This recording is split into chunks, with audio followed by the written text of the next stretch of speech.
Hey everybody, I'm Chief Meteorologist Eric Snitil, joined alongside my good buddy John Kutchko on a day that has more of this and less of the snow again. Yeah, really nice day though. I mean, really has been. It was a beautiful day, very comfortable out for this time of year, but things are about to change. They are, and you see, you got a nice sunset. The sun trying to drop below that deck of clouds, which has been producing some flurries over the last hour or so. So I say somewhat tongue-in-cheek, we're missing the snow, but we've got some of the flakes out there. Absolutely. Temperatures don't move a whole lot through the overnight hours tonight. We're going to tell you now, tomorrow is a very different day around here. Cold, wind, and more snow, but we really don't see a whole lot of that tonight.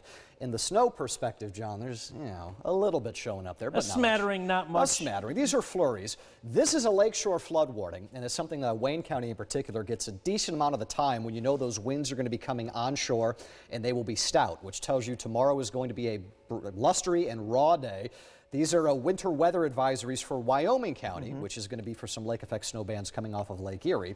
And this is it. That'll be your cold front that will slide through early tomorrow morning, ushering in some Arctic air beyond that. But really, John, at any point here tonight, we could get a few snow showers, a few flurries.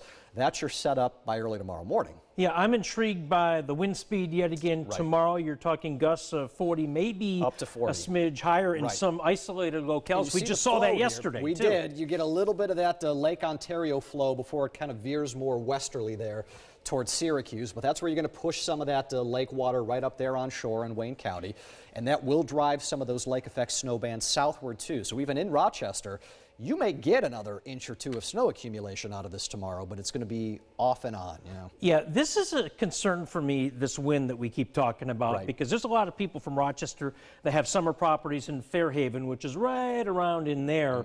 And when you get that direct west wind, which we're going to have tomorrow based on your guidance, that area takes more of a hit with the erosion in the lakeshore. You see the wind flow here early in the morning. They're all right still. You've got that kind of southwest component, but yeah, by the afternoon, that's right in line. And certainly the eastern edge of Lake Ontario, Pulaski, Ramona Beach, big problems there, as it was yesterday. I'm very intrigued by some of the things that I'm seeing with the extended forecast as well. Yeah, we got some fun. Am I okay to bring that up there? We're going to talk about that here. Wind chills, by the way, late tomorrow, they're going to drop down into the single digits. A few locations south of Rochester, you see some negative numbers showing up there too. So it's a short-lived cameo of winter, and then things are changing on us again. Thursday's a dry day, still cold, we're below freezing, but I think Friday, John, we're liable to get back to 50 degrees. And look at this mess. We got rain. And you wonder why people are coughing left and right. You go from, what, 5-degree wind chill to that? That's a big reason why people are sick. It will rain through most of the day. I think a lot of this is light rain on Friday, but it's raining the whole day Friday, most of the day Saturday. And we could be close to 60, I've seen some of our models suggesting on Saturday. Now, here's where this starts getting dicey, and we have to preface this with a couple of realities right now. This is late Tuesday, and we're trying to talk about a forecast that hinges on 1 or 2 degrees Saturday night into Sunday. That is not how meteorology works. So this is right now still a very much shot in the dark, what could happen. By late Saturday afternoon, we're watching some of this colder air trying to bleed in from Canada. It's going to be a low, shallow layer of cold air, which means we're not talking snow. We think that this would be one of those setups here where that cold rain could transition to a period of freezing rain. If this ends up panning out, and this is the American model, the GFS, I would use the word significant with this. I think we would end up with significant amounts of precip that would go from rain to freezing rain, then to sleet, then to snow by early Sunday morning, and it would be a mess.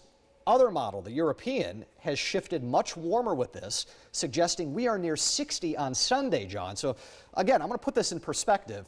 This model has us at 31 degrees by 9 p.m. on Saturday. The European model has us at 60 degrees. Oh, my goodness. A few hours from that. That is how stark of a difference we're looking. And with this very tight temperature gradient here, we're talking just 5-10 miles of deviation are going to be night and day with how this ends up playing out.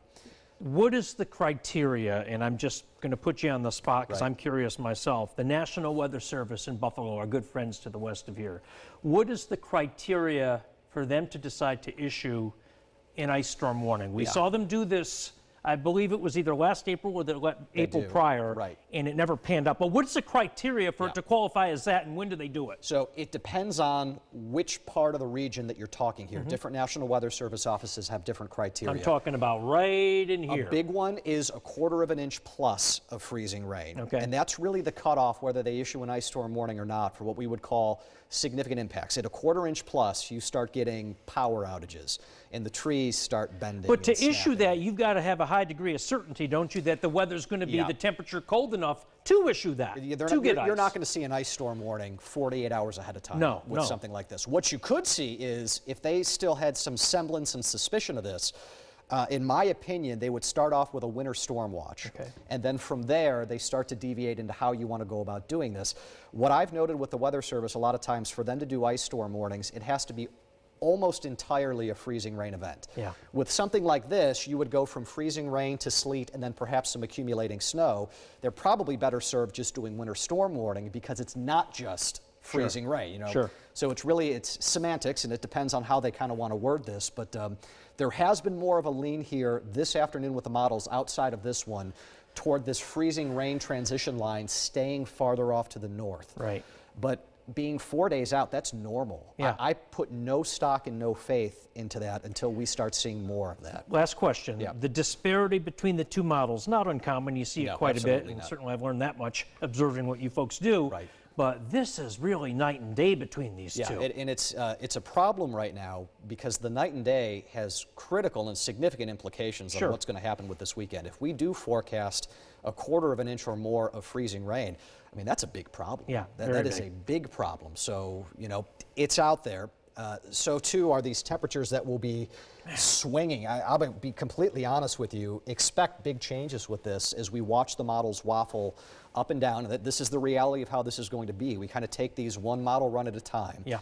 I think the setup is there in theory for us to get some icing out of this. But again, it's so riding the fence on it that even though the setup is there, if that warm air wants to win out, this ends up being a really uncomfortable cold rain, and we would have flooding to talk about. It's going to rain all Friday, all Saturday, and then all Sunday. You can get 1 inch to 1.5 inches of liquid water out of that.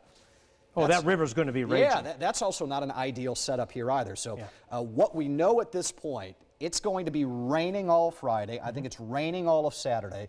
It will still be doing something into Saturday night and Sunday. What that something is Saturday night and Sunday are what are still the unknowns at this point we've got to figure out. I'll look forward to it. We're going to try our best. All right. Thank you. We'll see you on TV in a bit, guys. Take care.